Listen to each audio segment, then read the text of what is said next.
আসসালামু আলাইকুম প্রিয় দর্শক, চলুন আজকে একটু আমরা ছাদ বাগান নিয়ে কথা বলি। তো আমরা চলে আসছি আজকে ঢাকার সাভারে আমার বড় ভাইয়ের বাসায়। আমি তাদের ছাদ বাগানে এসে খুবই ভালো লাগলো। তো তাদের ছাদ বাগানে সুন্দর কিছু ফলের গাছ রয়েছে, আপনারা দেখতে পাচ্ছেন যে কত সুন্দর মালটা গাছ। গাছ অনেক ছোট, কিন্তু অথচ দেখুন ফলগুলো কত সুন্দর। আসলে আমরা ছাদ বাগানে যে গাছগুলোই দেখি না কেন, আসলে প্রত্যেকটা গাছের পিছনে আসলে অনেক পরিশ্রম করতে হয়, তা না হলে আসলে সুন্দর ফল আসলে আমরা আশা করতে পারি না। আর তাই তেমনিভাবেই দেখতে পাচ্ছেন পেয়ারা,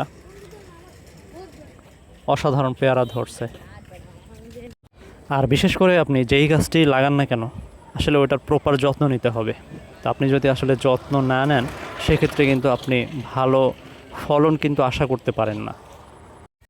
যেহেতু আমরা বোনের বাসার ছাদ বাগানে, তাই দেখতে পাচ্ছেন আমার বোনই কিন্তু দায়িত্বটা নিয়েছে সব ফসল দেখানোর জন্য। তো দেখতে পাচ্ছেন বরবটি গাছ, কত সুন্দর ফসল এবং কত সুন্দর করে। তো এবার চলুন আমরা অন্য একটা ফলের গাছ দেখি। দেখতে পাচ্ছেন আমড়া গাছ, কত সুন্দর আমড়া ধরছে, অসম্ভব সুন্দর। গাছটি কিন্তু ভালো ফলন দিয়েছে এবং এখনও দিয়ে যাচ্ছে। একে তো বর্ষার মৌসুম, আরও ছিল ছাদে প্রচণ্ড বাতাস, তো যার কারণে একসাথে অসাধারণ একটা মুহূর্ত। দেখতে পাচ্ছেন ড্রাগন গাছ, আগেও কিন্তু ভালো ড্রাগন দিয়েছে আর এখনও দিচ্ছে।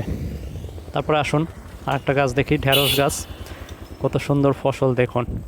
আসলে এরকম ছাদ বাগান। এবার চলুন অন্য একটা গাছের দিকে চলে যাই।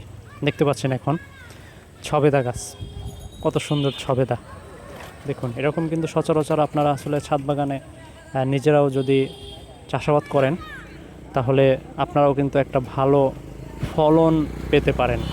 চলুন আর একটা ফল গাছ দেখি। দেখুন বড়ই গাছ, যদিও এখনও বড়ই সিজন না, তাই বড়ই নাই। তারপরে দেখুন কাঁচামরিচ, কত সুন্দর কাঁচামরিচ আপনারা দেখতে পাচ্ছেন। এবং সাথে দেখুন আমড়াগুলো কিন্তু অসাধারণ, খুবই মিষ্টি। চলুন এবার আমরা অন্য কিছু দেখাই। দেখুন কবুতরগুলো, দেখতে পাচ্ছেন কত সুন্দর। এটা কিন্তু আমার বড় ভাই আসলে দুইটা কবুতর থেকে শুরু করে এখন দেখুন কতগুলো কবুতর আপনারা দেখতে পাচ্ছেন। দেখুন এবার চলুন আমরা কিছু মুরগি দেখি। দেখুন খাঁচার ভিতরের মুরগিগুলো, এগুলো কিন্তু দেশি মুরগি। আর একটা দেখতে পাচ্ছেন একদম নিচের খাঁচাতে, ওটা হচ্ছে ফার্মি মুরগি, ওটা 12 মাস সবসময় ডিম দিচ্ছে। তো সব কিছু মিলিয়ে এত সুন্দর একটা দৃশ্য